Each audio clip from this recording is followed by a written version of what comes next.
अस्सलाम वालेकुम व्यूवर्स, आपको अपने यूट्यूब चैनल में खुशामदीद कहता हूँ। आप देख रहे हैं मेरा YouTube channel learn with Zeeshan. आज की ये वीडियो एफआईए इंस्पेक्टर इन्वेस्टिगेशन से रिलेटेड है, जिनके टेस्ट अभी रिसेंटली कंडक्ट हुए हैं। 23 अगस्त को कराची सेंटर में ये टेस्ट कंडक्ट हुआ था, जिसके इंपॉर्टेंट क्वेश्चंस मैं आपसे शेयर करने लगा हूँ। ये क्वेश्चंस आगे आने वाले एफपीएससी के तमाम टेस्टों के लिए बहुत अहम है, तो आपने ये वीडियो मुकम्मल वॉच करनी है। वीडियो स्टार्ट करने से पहले नए आने वाले व्यूवर से रिक्वेस्ट है कि चैनल को काइंडली सब्सक्राइब कर दें और बेल आइकन को भी दबा दें, ताकि नए आने वाले वीडियो का नोटिफिकेशन आपको बर वक्त मिल सके। तो चले स्टार्ट करते हैं अपनी वीडियो। पेपर में जो पहला पोर्शन होता है वो इंग्लिश का होता है, जिसके 20 क्वेश्चंस होते हैं। इस वीडियो में मैंने वो क्वेश्चंस जो पेपर में आए थे वो तो नहीं डाले, लेकिन वो क्वेश्चंस जिन टॉपिक से बनकर आए थे वो मैंने लाजमी इसमें मेंशन कर दिए हैं। अगर आप इन टॉपिक्स को अच्छे से गो थ्रू करते हैं तो एफपीएससी के आने वाले तमाम एग्ज़ाम्स आप इजीली पास कर लेंगे। जिनमें मोस्ट इम्पॉर्टेंट जो मैंने यहाँ पे मेंशन किए हैं: noun identification, pronoun identification, noun phrases, modal verbs, determiners, noun types, pronoun types, superlative degrees, appropriate use of articles, appropriate use of verbs, use of preposition. अब 23 अगस्त को जो पेपर कंडक्ट हुआ, जिन टॉपिक से सवाल बनकर आए वो मैं आपको यहाँ पे बता देता हूँ। यहाँ पे नाउन आइडेंटिफिकेशन इससे सवाल बनकर आया था, नाउन फ्रेज़ इससे सवाल बनकर आया था, मॉडल वर्ब्स इससे सवाल बनकर आया था, डिटरमाइनर्स, प्रोनाउन टाइप्स। ये बेहद अहम है, आपने इसको लाजमी गो थ्रू करना है, क्योंकि एफपीएससी के तमाम पास्ट पेपर्स में इससे रिलेटेड इंग्लिश के पोर्शन में लाजमी सवाल बनकर आता है। सुपरलेटिव डिग्रीज़ आपको ये भी गो थ्रू करना होगा, क्योंकि इसके भी सवाल बनकर आते हैं। Appropriate use of articles, appropriate use of verbs, इन सब से सवाल बनकर आए थे। और यूज़ ऑफ प्रीपोजिशन ये भी आपने लाजमी देखना है, क्योंकि प्रीपोजिशन के काफ़ी सारे जो किस तरह यूज़ करना है वो आपने सारे रूल्स पढ़ लेने हैं, ठीक है। तो अगर आप ये टॉपिक्स गो थ्रू करते हैं तो आपको आने वाले तमाम पेपर्स में आसानी होगी। मज़ीद भी मैंने इसमें टॉपिक्स ऐड किए हैं, तो वो मैं आपको बता देता हूँ, जो कि active wise, passive wise, direct indirect sentences, grammatical mistakes, conjunction identification, adverb identification. इसके अलावा identification between adjective and adverb, ये बेहद अहम टॉपिक है। Identification between noun and pronoun, adjective and adverb phrases, complements and its types. 23 अगस्त को जिन topic से सवाल बनकर आए वो भी यहाँ पे मैं मेंशन करता हूँ, जिनमें आपका ग्रामेटिकल मिस्टेक्स, ये इससे सवाल लाजमी आता है। कंजंक्शन आइडेंटिफिकेशन इससे सवाल बनकर आया था, एडवर्ब आइडेंटिफिकेशन इससे, और ये जैसे मैंने बताया कि ये बेहद अहम है, इससे सवाल 2 बन के आए थे। तो आपने एडजेक्टिव और एडवर्ब, इनकी जो भी कन्फ्यूजन है वो आपने दूर करके इस टॉपिक को अच्छे से गो थ्रू करना है। इसके अलावा नाउन एंड प्रोनाउन, इन दो के बीच में भी लाजमी सवाल बनकर आता है, तो आपने ये भी गो थ्रू करना है। और एडजेक्टिव एडवर्ब फ्रेजेस, इससे भी सवाल बनकर आया था, और कॉम्प्लीमेंट्स एंड इट्स टाइप्स। तो आपने ये सारे टॉपिक्स कवर करने हैं, ठीक है। अब यहाँ पे मैं एक्टिव वाइज, पैसिव वाइज और डायरेक्ट इनडायरेक्ट, जबकि मैं ये वीडियो बना रहा हूँ एफआईए इंस्पेक्टर इन्वेस्टिगेशन की, तो उसके जो भी पेपर्स बनते हैं उसमें एक्टिव वाइज, पैसिव वाइज और डायरेक्ट इनडायरेक्ट, इन दो के सवाल नहीं आते। अगर आते भी हैं तो बहुत रेयर होके, लेकिन नहीं आते, क्योंकि असिस्टेंट डायरेक्टर का जो पेपर एफआईए कंडक्ट करता है एफपीएससी के थ्रू, उसमें इन दोनों टॉपिक्स को लाजमी इंक्लूड किया जाता है। इसलिए 16 बीपीएस 16 के जो पेपर्स बनते हैं उसमें एक्टिव वाइज, पैसिव वाइज और डायरेक्ट इनडायरेक्ट, इनका मोस्टली यूज़ नहीं होता। अगर भी हो भी जाए तो बहुत रेयर होगा, लेकिन मैंने फिर भी यहाँ पे इसलिए ऐड किया ताकि अगर आप इसको भी गो थ्रू करेंगे तो आपके लिए मज़ीद आसानी होगी। इंग्लिश सेक्शन के बाद हमारे पास जनरल नॉलेज का सेक्शन आता है, जिसमें पहला सवाल है, the book soft power is written bye.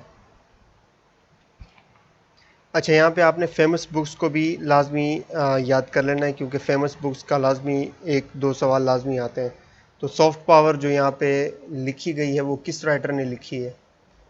यहाँ पे हमारे पास जो ऑप्शन है वो है ऑप्शन बी, इसका जो करेक्ट ऑप्शन है। इसके बाद है, the president Iskander Mirza was exiled to. President Iskander Mirza को जलावतन किस शहर में किया गया?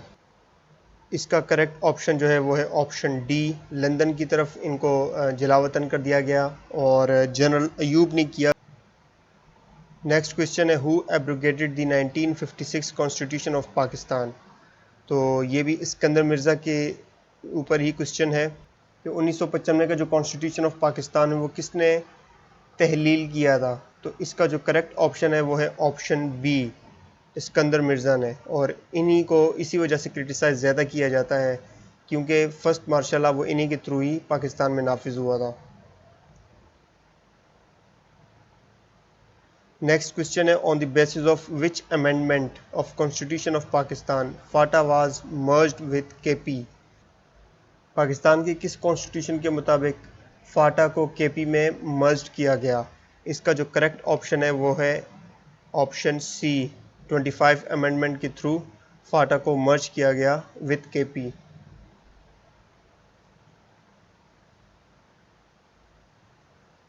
नेक्स्ट क्वेश्चन है Russia recognize the independence of which two states of Ukraine. ये करंट अफेयर का भी क्वेश्चन है। यहाँ पे जो करेक्ट ऑप्शन है वो है ऑप्शन बी। फर्स्ट ऑप्शन में जो क्रीमिया है वो ऑलरेडी रशिया को ज्वाइन कर चुका है और जो कि केव जो है ये कैपिटल है यूक्रेन का। बाकी इन दोनों ऑप्शंस में चारों नाम यूक्रेन की सिटीज़ के नाम हैं।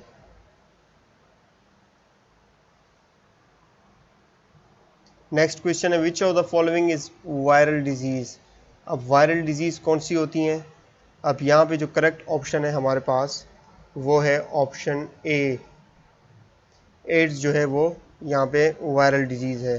मोस्टली जो कन्फ्यूजन होती है वो स्टूडेंट्स मलेरिया को टिक कर लेते हैं जो कि नॉन वायरल डिजीज़ है और इन ऑप्शंस के तहत एड्स जो बीमारी है वो एक वायरल डिजीज़ है। President of Pakistan is taking oath according to which constitution.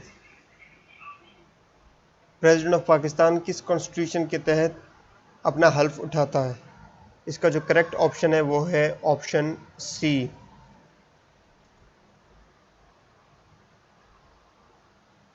Red wire is connected with which terminal of the battery. ये बहुत ही सिंपल सा साइंस का क्वेश्चन है। इसका जो करेक्ट ऑप्शन है वो है हमारे पास ऑप्शन सी, क्योंकि रेड वायर को हमेशा हम पॉजिटिव टर्मिनल से ही अटैच करते हैं। नेक्स्ट क्वेश्चन है who is the current HEC chairman. HEC chairman जो है वो रिसेंटली चेंज हुए थे, तो ये करंट अफेयर का क्वेश्चन है। तो इसका जो करेक्ट ऑप्शन है वो है option A, Mukhtar Ahmed. Next question है who is the UN general secretary. तो यूएन सेक्रेटरी जनरल जो हमारे पास है यहाँ पे, इसका जो करेक्ट ऑप्शन है वो ऑप्शन सी है, Antonio Guterres. U Thant was the general secretary of UN was from. अब यूटांट जो है वो जनरल सेक्रेटरी थे यूएन के, वो किस मुल्क से थे। यहाँ पे जो करेक्ट ऑप्शन है वो है ऑप्शन सी, बर्मा से थे। Who is the chairman of privatisation committee. Privatisation committee के भी चेयरमैन जो है वो रिसेंटली चेंज हुए हैं, तो ये भी करंट अफेयर का क्वेश्चन है। इसका जो करेक्ट ऑप्शन है वो है आबिद हुसैन भैयो। Who is the chairman of FATF. FATF के चेयरमैन कौन है। इसका जो करेक्ट ऑप्शन है वो है हमारे पास टी राजा कुमार। अब ये एक सिंपल सा क्वेश्चन भी आया था, सन इज प्लेनेट, मेटेरॉइड, स्टार और एस्टेरॉइड। तो ये एक सिंपल सा क्वेश्चन है, तो इसका जो करेक्ट ऑप्शन है वो है स्टार। नेक्स्ट क्वेश्चन है Italy foreign minister who visited Pakistan was. अब चूंकि इन पेपर्स में पिछले 2 सालों का जो करंट अफेयर्स है वो भी इंक्लूड होता है, तो जो फॉरेन मिनिस्टर किसी बाहर की कंट्री का अगर पाकिस्तान विजिट करता है तो इसके सवाल लाजमी आते हैं। तो इटली के जो फॉरेन मिनिस्टर थे उस टाइम 2021, जो कि अभी भी हैं, तो 2021 का ही करंट अफेयर है। तो इसका जो करेक्ट ऑप्शन है वो है ऑप्शन सी। नेक्स्ट है Spain foreign minister who visited Pakistan was. अब स्पेन के जो फॉरेन मिनिस्टर है उन्होंने पाकिस्तान विजिट किया, उनका नाम क्या था। अब यहाँ पे जो करेक्ट ऑप्शन है वो है ऑप्शन सी, अच्छा, वहाँ पे पेपर में कुछ डिफिनेशंस भी आई थी, तो वो मैंने यहाँ पे डायरेक्टली यहाँ पे लिख दी है कि इंटरनेशनल रिलेशन क्या चीज़ होती है। International relation is the study of interaction of nation states and non governmental organizations in fields such as politics, economics and security. अब इंटरनेशनल रिलेशन जो कि एक सब्जेक्ट है, जो मोस्टली एस्पायरेंट्स सीएसएस के लिए इसको ऑप्ट करते हैं। तो ये स्टडी किस चीज़ की है? ये study interaction between nation states, मतलब स्टेट्स टू स्टेट्स और गवर्नमेंटल टू नॉन गवर्नमेंटल, जो उनके पॉलिटिक्स के ऊपर, इकोनॉमिक्स के ऊपर और सिक्योरिटी के ऊपर जो रिलेशंस होते हैं नेशन टू नेशन, इसके बारे में स्टडी है, उसको हम कहते हैं इंटरनेशनल रिलेशन। नेक्स्ट है the Tashkent declaration was on. अच्छा, ताशकंद डिक्लेरेशन जो है ये एक पीस पैक्ट था जो कि 1965 वॉर के लिए था। जो 1965 की जंग लड़ी गई तो उसके फ़ौरन बाद जो है ताशकंद डिक्लेरेशन तय पाया। तो इसका जो करेक्ट ऑप्शन है वो है हमारे पास ऑप्शन बी। 1966 में ये ताशकंद डिक्लेरेशन एक पीस पैक्ट था जो इंडिया एंड पाकिस्तान के बीच में तय पाया। नेक्स्ट है which lens can converge light at a single point. ये भी एक साइंस का सवाल है जो कि इंपॉर्टेंट क्वेश्चन है। इस तरह के क्वेश्चंस लाजमी आते हैं, कन्वेक्स और कनकेव लेंस से जुड़े जो भी सवाल हैं वो पेपर्स में लाजमी पूछे जाते हैं। तो वो कौन सा लेंस है जो सिंगल पॉइंट के ऊपर लाइट को कन्वर्ज करता है? तो इसका जो करेक्ट ऑप्शन है वो है ऑप्शन ए। अब अगर हम इसी सवाल को उलट में अगर इसको डिस्क्राइब करें तो वो कौन सा लेंस है जो लाइट को डाइवर्ज करता है? तो उसका जो करेक्ट ऑप्शन होगा हमारे पास वो है कनकेव लेंस का। नेक्स्ट क्वेश्चन है Ayesha Malik is the first female जज of supreme court of Pakistan sworn on. अच्छा, अब ये डेट पूछ रहा है, उन्होंने बता दिया है कि कौन सी जज हैं जो कि उनका नाम है आयशा मलिक, जो कि फर्स्ट फीमेल जज ऑफ सुप्रीम कोर्ट है। उन्होंने एक हिस्ट्री कायम कर दी है पाकिस्तान में एज अ फीमेल जज सुप्रीम कोर्ट में, जो उन्होंने अपॉइंट हुई है। तो वो किस डेट को उन्होंने हल्फ उठाया? तो इसका जो करेक्ट ऑप्शन है वो है ऑप्शन ए। अच्छा, नेक्स्ट क्वेश्चन है what was the capital of Ottoman empire. Ottoman empire जो कि सल्तनत उस्मानिया के नाम से भी बहुत मशहूर है और ये बहुत बड़ी सल्तनत रही है। ये टाइम टू टाइम इन्होंने अपने कैपिटल्स चेंज किए हैं। तो गिवन ऑप्शंस में अगर आपसे कोई पूछे कि इनमें से कौन सा करेक्ट ऑप्शन है, इस्तंबुल की अगर बात करें तो इस्तंबुल जो है वो तुर्की का कैपिटल है। सी ऑप्शन की तरफ जाएं तो ये भी सीरिया का कैपिटल है, जो कि करेक्ट ऑप्शन नहीं है। बी ऑप्शन जो है वो यहाँ पे करेक्ट ऑप्शन है, तो हम यहाँ पे बी को सेलेक्ट करेंगे। नेक्स्ट क्वेश्चन है which planet is known as god of love by Romans. Romans किस प्लेनेट को गॉड ऑफ लव का टाइटल दिया करते थे? तो रोमन्स यहाँ पे जो बी ऑप्शन है वो करेक्ट ऑप्शन है, क्योंकि वेनस जो कि ब्राइटेस्ट प्लेनेट है अमंग ऑल 8 प्लैनेट्स, तो गॉड ऑफ लव जो है वो नाम रोमन्स वेनस को दिया करते थे। नेक्स्ट क्वेश्चन है हमारे पास normal adult heart weight in grams is. अब यहाँ पे एफपीएससी आपसे कुछ इस तरह की क्वेश्चंस भी पूछती है, क्योंकि कभी ब्रेन का वेट पूछ लेती है, कभी हर्ट का पूछ लेती है। तो ये क्वेश्चंस आपने भी माइंड में रखने हैं। तो नॉर्मल हर्ट का जो वेट होता है इन ग्राम्स वो 250 ग्राम से लेके 300 ग्राम्स तक होता है। तो यहाँ पे बी ऑप्शन जो है वो करेक्ट ऑप्शन है। नेक्स्ट क्वेश्चन है burning of would produced which gas in excess. बहुत ही सिंपल सा क्वेश्चन है। तो जब भी हम लकड़ी जलाते हैं तो कौन सी गैस ज़्यादा मिकदार में निकलती है? तो यहाँ पे जो करेक्ट ऑप्शन है वो है ऑप्शन सी, कार्बन डाइऑक्साइड, जो कि सबसे ज़्यादा निकलती है। और गाड़ियों से कौन सी गैस ज़्यादा मिकदार में निकलती है? तो वो कार्बन मोनोऑक्साइड होती है।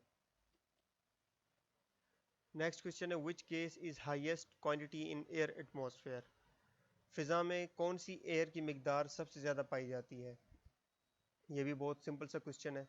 तो इसका जो रेशो बनता है वो नाइट्रोजन का रेशो सबसे ज़्यादा बनता है। तो यहाँ पे जो करेक्ट ऑप्शन है वो ऑप्शन सी है।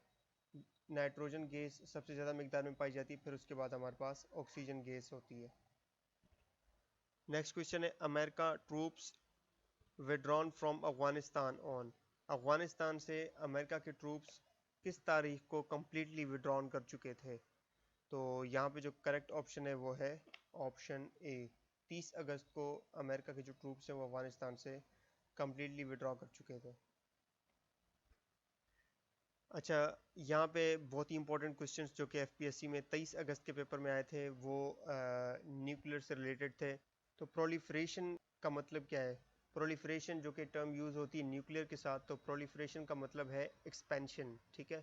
तो न्यूक्लियर प्रोलिफरेशन मींस, अगर आपसे इस तरह का क्वेश्चन अगर पूछे कभी एग्जाम्स में, तो यहाँ पे जो करेक्ट ऑप्शन है वो ऑप्शन बी है। नेक्स्ट क्वेश्चन है how many types of nuclear proliferation. Nuclear proliferation के आपसे टाइप्स पूछ रहे हैं यहाँ पे, तो ये भी बहुत इंपॉर्टेंट क्वेश्चन है। तो यहाँ पे जो इसका करेक्ट ऑप्शन है वो है ऑप्शन सी, 2 ही टाइप्स हैं इसके न्यूक्लियर प्रोलिफरेशन के, वो आगे मैं आपको क्लियर कर देता हूँ। नेक्स्ट क्वेश्चन है horizontal proliferation means, horizontal proliferation का क्या मतलब है। अब यहाँ पे जो ऑप्शंस हैं, transfer of nuclear technologies within the state, एक ही स्टेट के अंदर न्यूक्लियर टेक्नोलॉजीज का ट्रांसफ़र होना, increase the capability of nuclear weapons, अपने न्यूक्लियर वेपन्स की कैपेबिलिटी को इंक्रीज करना, transfer of nuclear technologies from one nation state to another nation. तो यहाँ पे जो करेक्ट ऑप्शन है वो है ऑप्शन सी। हॉरिजॉन्टल प्रोलिफरेशन का मतलब ही यही है कि आप एक स्टेट जो कि न्यूक्लियर स्टेट है, जबकि दूसरा स्टेट नॉन न्यूक्लियर स्टेट है, तो जो न्यूक्लियर स्टेट अगर उसकी हेल्प आउट करता है ट्रांसफ़र ऑफ न्यूक्लियर टेक्नोलॉजीज या उसको मॉडर्नाइज करता है उसको न्यूक्लियर स्टेट बनाने में, हॉरिजॉन्टल प्रोलिफरेशन का मतलब यही है कि एक nuclear state non nuclear state की हेल्प आउट करे। नेक्स्ट क्वेश्चन है वर्टिकल प्रोलिफरेशन का मतलब क्या है। ऑप्शन ए है advancement and modernization of nations nuclear arsenal, किसी भी न्यूक्लियर स्टेट अगर अपने ही न्यूक्लियर आर्सेनल को एडवांस करता है, मॉडर्नाइज करता है, या transfer of nuclear technologies between states, states to states अगर न्यूक्लियर टेक्नोलॉजीज का ट्रांसफ़र हो रहा हो, उसको हम कहते हैं वर्टिकल प्रोलिफरेशन। या फिर buy or sale of the nuclear technologies, खरीदो फरोख्त न्यूक्लियर टेक्नोलॉजीज के बारे में, तो उसको हम कहते हैं वर्टिकल प्रोलिफरेशन। नहीं, इसका करेक्ट ऑप्शन है ऑप्शन ए, द एडवांसमेंट और modernization of nations nuclear arsenal. मतलब अगर एक नेशन ऑलरेडी न्यूक्लियर स्टेट है, वो अपने न्यूक्लियर आर्सेनल को एडवांस करता है, मॉडर्नाइज करता है, तो उसको हम कहते हैं वर्टिकल प्रोलिफरेशन, ठीक है। तो न्यूक्लियर प्रोलिफरेशन की अगर कोई आपसे टाइप्स पूछता है तो उसके 2 ही टाइप्स हैं, एक है हॉरिजॉन्टल प्रोलिफरेशन और दूसरा है वर्टिकल प्रोलिफरेशन। नेक्स्ट क्वेश्चन है हमारे पास इस्लामियत के कुछ। पहला क्वेश्चन है which prophet was swallowed by a big fish, किस पैगंबर या नबी को बड़ी मछली ने निगल लिया था। तो ये बहुत ही सिंपल सा क्वेश्चन है, तो इसका जो आंसर है वो है ऑप्शन बी, हज़रत यूनुस अलैहिस्सलाम। नेक्स्ट क्वेश्चन है हज़रत मोहम्मद सल्लल्लाहु अलैहि वसल्लम went with home to Syria in his childhood, हज़रत मोहम्मद सल्लल्लाहु अलैहि वसल्लम अपने बचपन में किसके साथ शाम का सफ़र किया।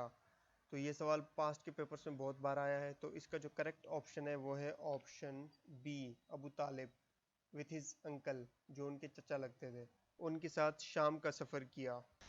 तो ये थे इंपॉर्टेंट क्वेश्चंस जो 23 अगस्त के पेपर में आए थे। अगर आप एस्पायरेंट हैं और किसी भी कॉम्पिटिटिव एग्जाम की तैयारी कर रहे हैं तो आपने हमारे इस चैनल को सब्सक्राइब कर देना है, क्योंकि हम आपके लिए लाते रहेंगे इस तरह की इन्फॉर्मेटिव वीडियोस। मिलते हैं नेक्स्ट वीडियो में, तब तक के लिए अल्लाह हाफिज़।